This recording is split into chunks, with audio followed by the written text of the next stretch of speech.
Buyers, కానీ వీళ్ళు అమ్ముకోలేని పరిస్థితి. ఆ పల్స్ గవర్నమెంట్ ఏదైనా అంటే మినిమం రేటు పెట్టి కొనుగోలు చేయగలిగితే మనం ఎక్కడ కొంటామంటున్నాం, కొనేసి ఏం చేయాలి? టీటీడీ మళ్ళీ వాళ్ళకు ఆ భారం పెడితే వాళ్ళు ఎట్లా ఫీల్ అవుతారు? ఇవన్నీ ఇంప్లికేషన్స్ కదా, ఒక ఇది కాదు కదా.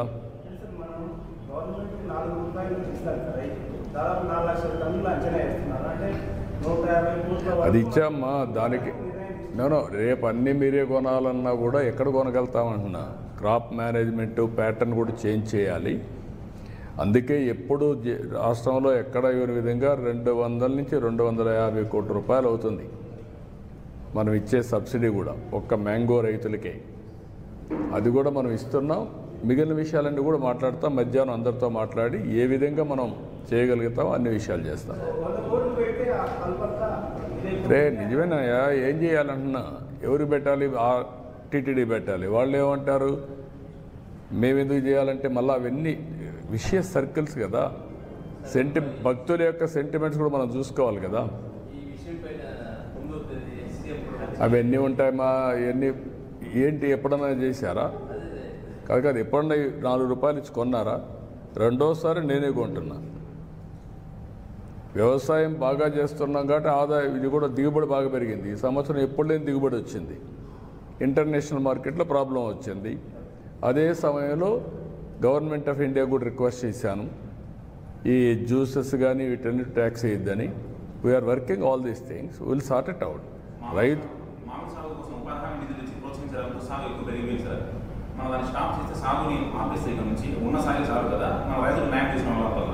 అదే దీనికి అందుకనే ఒక మ్యాంగోనే కాకుండా అన్ని పంటలు కూడా ప్రపంచం మొత్తం ఆహారపు అలవాట్లు మారాయి. ఎప్పటికప్పుడు పళ్ళు తినేది ఎక్కువైంది. రెండోది కూరగాయలు ఎక్కువ అవుతున్నాయి. ఈ రెండు వచ్చినప్పుడు రాయలసీమ అనుకూలమైన ప్రదేశం కాబట్టి మనం ప్రమోట్ చేశాం.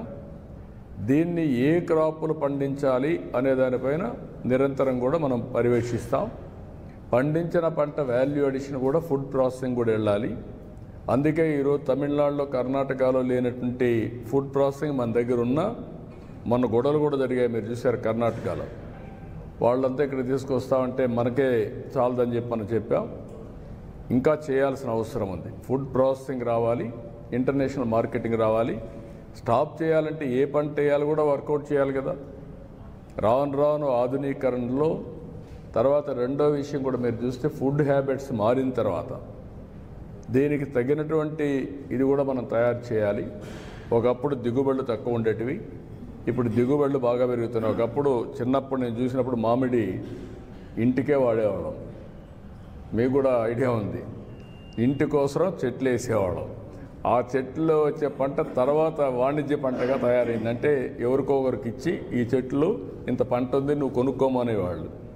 వాళ్ళు వచ్చి హార్వెస్టింగ్ చేసుకొని వెళ్ళేవాళ్ళు. అది నెక్స్ట్ ఫేజ్. ఇప్పుడు దాన్ని నేను కానీ హార్టికల్చర్ అంతా ప్రమోట్ చేసి తెలుగుదేశం వచ్చిన తర్వాత డ్రిప్ ఇరిగేషన్ కూడా పెట్టి అంత మునుపంతా వానాకాలం పండది. ఎప్పుడు నీళ్లు పెట్టేవాళ్ళం కాదు, ఇప్పుడు నీళ్లు పెడుతున్నాం. నీళ్లు పెట్టినప్పుడు పంట కూడా బాగా వస్తుంది. 2-3 వెట్టింగ్స్ ఇస్తే మంచి దిగుబడి వస్తుంది. అలాంటి ఆధునికమైన ఇప్పుడు కొత్తగా మీరు చూస్తే కవర్స్ కూడా ఇచ్చాం ఫ్రూట్ కవర్ చేయడానికి. అది కానీ వస్తే వాల్యుయేషన్ పెరుగుతుంది. మనకు పంట కూడా వాల్యుయేషన్ పెరుగుతుంది. ఎందుకంటే ఏ పంట కూడా ఏ మామిడికి కూడా ఒక విధంగా పండు డ్యామేజ్ కాదు.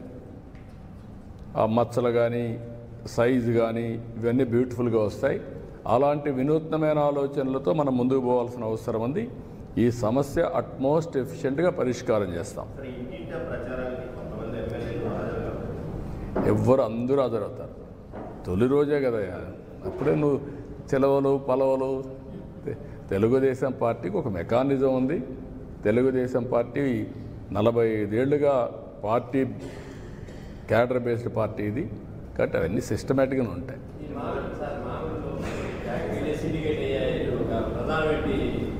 వాళ్ళు సిండికేట్ అయ్యేది కాదు. ఇక్కడ డిమాండ్ సప్లై సిండికేట్ అనేది అది సెకండ్ ఇష్యూ. మనం 4 రూపాయలు ఇచ్చినా మేము కొనలేమంటున్నారని మీరు అర్థం చేసుకోవాలి.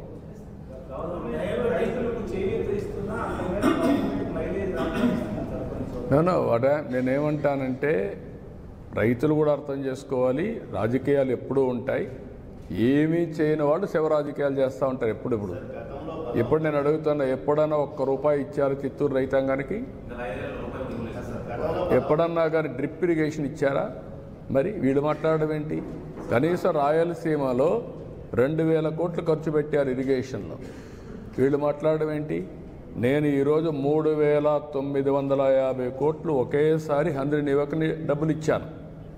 మైక్రో ఇరిగేషన్ 90% సబ్సిడీ ఇస్తున్నాం. వాళ్ళు 7500 వేసి నేను 15000 ఇస్తున్నాను. 14,000 మేము ఇస్తున్నాం. ఏది అన్నదాత సుఖీభావ కింద. కాబట్టి అన్ని ప్రోగ్రామ్స్ అన్నీ రివైవ్ చేశాం. ఇరిగేషన్కి ప్రాధాన్యత ఇచ్చాం, పంటలకు ప్రాధాన్యత ఇచ్చాం, గిట్టుబాటు ధరకు ప్రాధాన్యతలు ఇచ్చాం. మన రాష్ట్రంలో అన్ని వాణిజ్య పంటలు, ఎందుకంటే రైతుకు ఎక్కువ ఆదాయం రావాలని వాణిజ్య పంటలకు వెళ్ళాం. ఓసారి వాణిజ్య పంటల్లో ఓసారి తక్కువ రేట్లు కూడా వస్తాయి, మామిడే కాకుండా అన్నీ.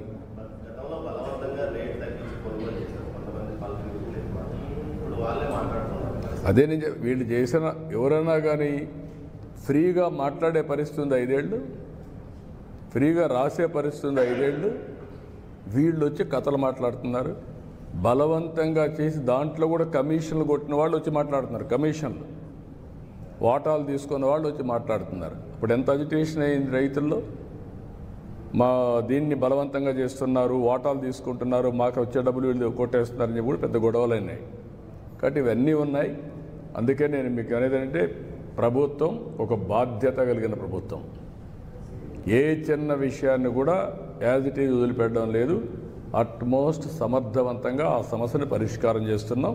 అందుకే మధ్యాహ్నం రమ్మన్నాను ఇద్దరిని మాట్లాడి దీన్ని లాజికల్గా ఇప్పటికే చాలా వరకు 60% ప్రొక్యూర్మెంట్ అయిపోయింది.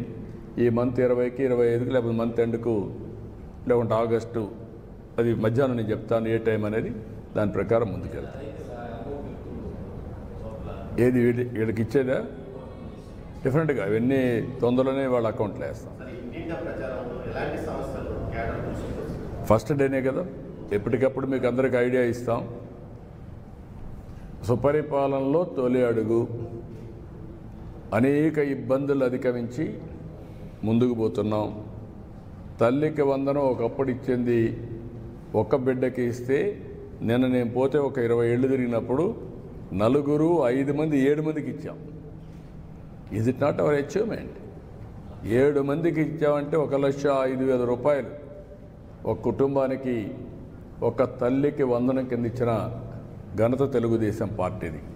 అదే మరిగా పెన్షన్ ఒకేసారి 4,000, 6,000, 10,000, 15,000 ఇచ్చాం.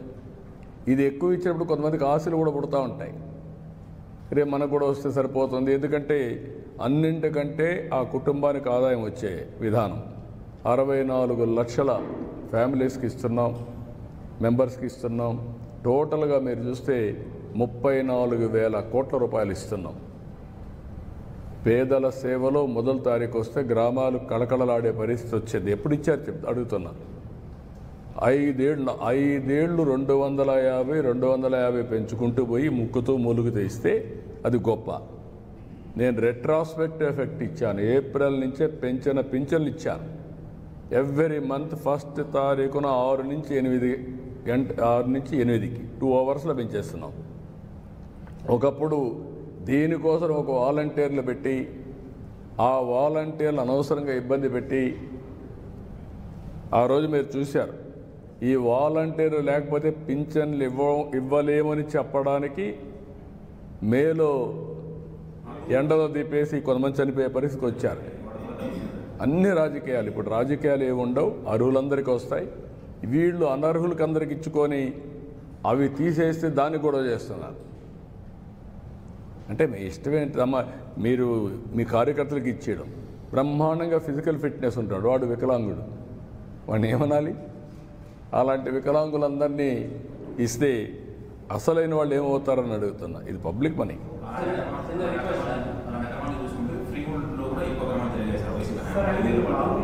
మన జిల్లాలో వైసీపీ అక్రమాలు చేసిన ఫ్రీ హోల్డ్ 1,05,000 ఎకరాలు అక్రమంగా తీసుకున్నారు. కాబట్టి మనం హోల్డ్ పెట్టాం. ఇంకా 50,000 ఎకరాలు నిజమైన లబ్ధిదారులు ఉన్నారు, వాళ్ళని కూడా హోల్డ్ పెట్టేశాం. మనం అక్రమ నేను అందుకనే ఇప్పుడు మీరు కాదు, ఇష్యూ ఏంటంటే మీరు గుర్తుపెట్టుకోవాల్సింది రికార్డ్స్ తారుమారు చేశారు. ఏ రికార్డ్స్ తారుమారు చేశారు, ఏ రికార్డ్స్ తారుమారు కాలేదనేది డేటా లేదు. తొందరపడిపోయి మనం ఏం చేసినా కూడా అన్నిటికీ సమస్యలు వస్తాయి, జటిలమైపోతుంది.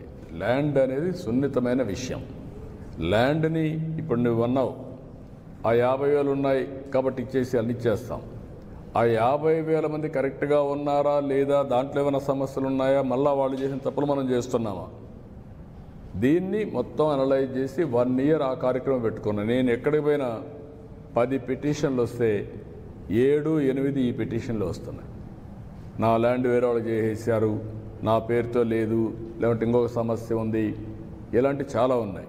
ఇప్పుడు ఇవన్నిటికి కూడా 1 year పెట్టుకొని చాలా సిస్టమేటిక్గా చేసి భవిష్యత్తులో బ్లాక్ చైన్ లింక్ పెట్టి ఎక్కడ కరప్ట్ కాకుండా ఎవరైనా దాన్ని టింకర్ చేస్తే ఎవరు చేశారు కూడా ఎస్టాబ్లిష్ అవుతుంది. ఈరోజు ఏమైంది, ఎవరు ట్యాంపర్ చేశారో రికార్డ్స్ లీవ్ అంటే ఎప్పుడైనా రాయాలి కదా, ఎంఆర్ఓనో ఆర్ఐనో ఫీల్డ్ ఇన్స్పెక్షన్ రాయాలి. ఆ లింక్ డాక్యుమెంట్ లేకుండా చేసేసారు, ఎవరి పేరుతో మార్చేశారు, అయిపోయింది. దానికి లింక్ డాక్యుమెంటే లేదు. లింక్ డాక్యుమెంట్ లేకపోతే ఏంటి, ఏ విధంగా నిర్ణయిస్తావు, ఎవరు ఆన్సర్బుల్, దీనికి ఎవరు సమాధానం చెప్పాలి?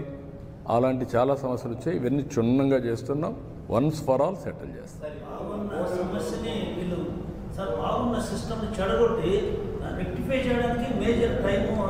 That is what I'm saying. ఒక ఆంధ్రప్రదేశ్ రాష్ట్రం ఒకప్పుడు land records one of the best land records. నేను సమైక్య ఆంధ్రప్రదేశ్, నాకు తెలంగాణలో ప్రాబ్లం ఉండేది. తెలంగాణలో ప్రాబ్లం నిజాం చట్టం, అది ఒక ల్యాండ్ 10 మందికి దానం చేసేవాళ్ళు. ఆంధ్రప్రదేశ్ చట్టం బ్రిటిష్ చట్టం, ఇది స్ట్రిక్ట్గా ఉండేవాళ్ళు.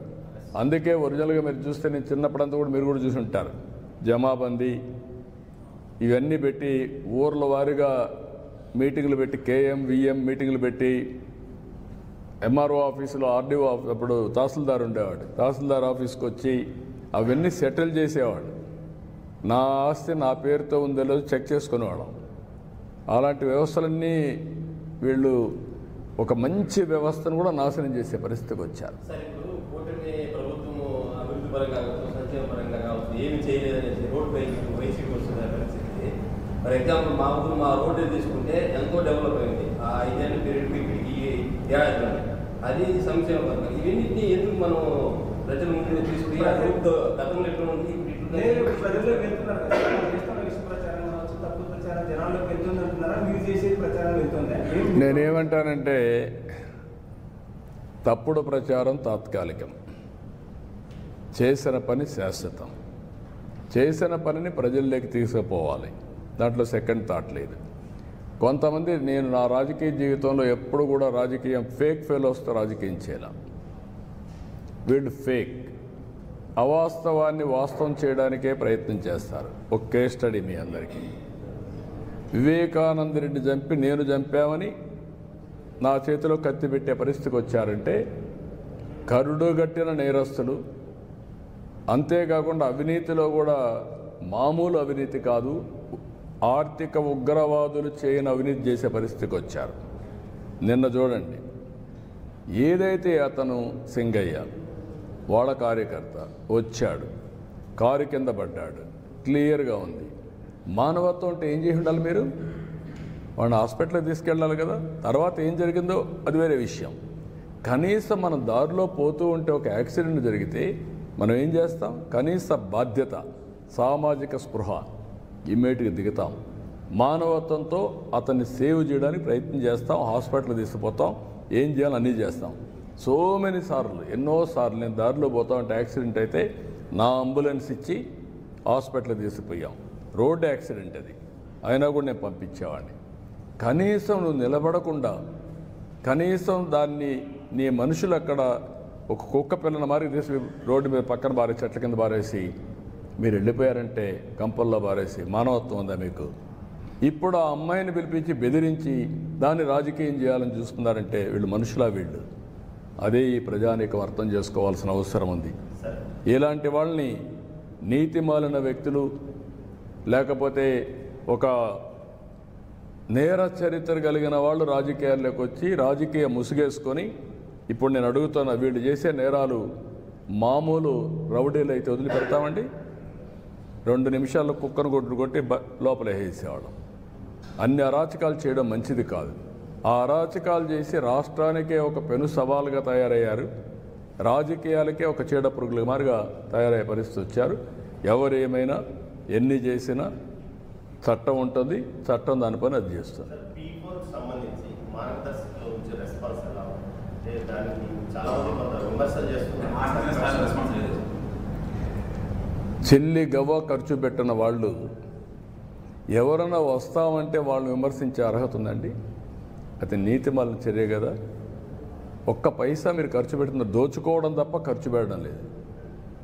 రాష్ట్ర ఆదాయాన్ని రాష్ట్ర వనరుల్ని కొల్లగొట్టే మీరు ఎవడో వచ్చి స్వచ్ఛందంగా పనిచేస్తా అంటే వాడిని విమర్శించడం ఏంటండి? బుద్ధి ఉందా మీకు? ఇది కూడా రాజకీయం అండి. ఇలాంటి రాజకీయాలు చేసే వాళ్ళతో మనం రాజకీయం చేయాలంటున్నా. మిమ్మల్ని అడుగుతున్నా. ఈరోజు నేనేం చెప్పాను? P3 public private partnership.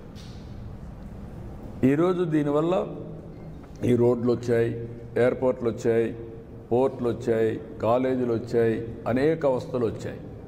ప్రజలు కూడా బాగుపడ్డారు. అదే సమయంలో కొంతమంది కోట్ల రూపాయలు వచ్చాయి.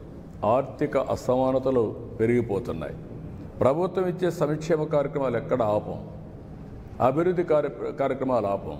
కానీ సామాజిక బాధ్యత కింద ఆ రోజు జన్మభూమి పిలిపించా, జన్మభూమితో వచ్చి గ్రామ సేవ చేశారు.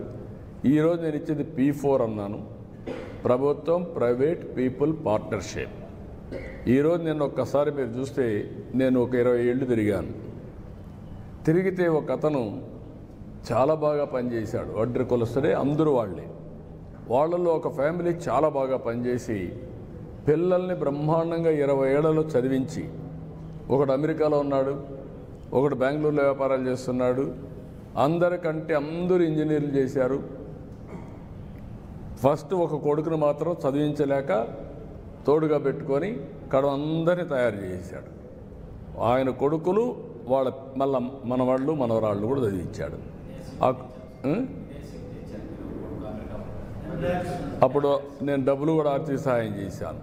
ఆ రోజు చేసిన సహాయంతో వాడు అమెరికాకు పోయి మంచి ఉద్యోగం వచ్చి మళ్ళా డబ్బులు పంపించి ఇంటికి ఈరోజు బ్రహ్మాండమైన బిల్డింగ్ కట్టుకున్నాడు. నేను ఒక 2-3 ఇండ్లు P4 కింద తీసుకుంటానని ముందుకు వచ్చే పరిస్థితికి వచ్చాడు. అది స్ఫూర్తి. నేనే మింగతాను, పేదవాళ్ళు ఇట్లనే ఉండాలి, వాళ్ళు ఇట్లనే ఉంటే నాకు సంతోషం అనేది కాదు.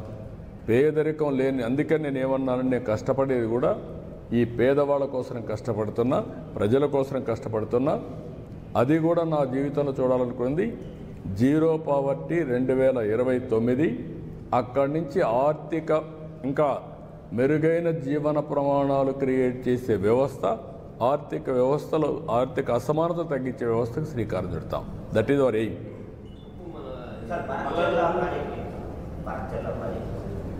ఓకే అమ్మ, బనకచెర్ల ఎవ్వరికి నష్టం లేదు. కొంతమంది మాట్లాడుతున్నారు, ఇది కరెక్ట్ కాదు. తెలంగాణలో కొన్ని ప్రాజెక్టులు నేను సమైక్య ఆంధ్రప్రదేశ్లోనే దేవాదులు నేనే పునాదులు వేశాను. ఆ రోజు లిఫ్ట్ ఇరిగేషన్ పెట్టాను. శ్రీశైలం SLBC, ఇప్పుడు మాధవరెడ్డి కెనాల్. అది చూసిన తర్వాత ఆ రోజు నేను దేవాదుల ప్రాజెక్టు కూడా లిఫ్ట్ ఇరిగేషన్ సాధ్యమని గోదావరి పైన ఆ లిఫ్ట్ ఇరిగేషన్ పెట్టాం. అదే సమయంలో ఇక్కడికి వచ్చిన తర్వాత ఆంధ్రాలో పుష్కర, తాటిపూడి 2 లిఫ్ట్ ఇరిగేషన్లు తీసుకొచ్చాను. తర్వాత కొన్ని వీళ్ళు దేవాదుల ఇవన్నీ కూడా వచ్చాయి. రాజశేఖర్ రెడ్డి ఉన్నప్పుడే ఎల్లంపల్లి అన్నారు, అది రాలేదు, అది కూడా పెద్ద స్కామ్ అయింది. తర్వాత ఈరోజు వీళ్ళు దేవాదులు తీసుకొచ్చారు. గోదావరిలో నీళ్లున్నాయి, పైన ఉండేవాళ్ళు వాడుకుంటారు, కిందలో వాడుకోవచ్చు. 2000 TMC నీళ్లు సగటున 100 సంవత్సరాలు సముద్రంలోకి పోయినాయి. సముద్రంలోకి పోయే నీళ్లు ఒక 200 TMC ఇక్కడ కానీ అక్కడ కానీ వాడుకుంటే రాష్ట్రాలు బాగుపడతాయి, తెలుగు కమ్యూనిటీ బాగుపడుతుంది, నీటి సమస్య పరిష్కారం అవుతుంది. ఆ విషయమే నేను పదే చెప్తున్నా. ఎవ్వరికీ నష్టం లేదు. నేను తెలంగాణలో ఉండే ప్రాజెక్ట్స్ గోదావరి పైన ఎప్పుడు అపోజ్ చేయలేదు, అపోజ్ చేయను కూడా.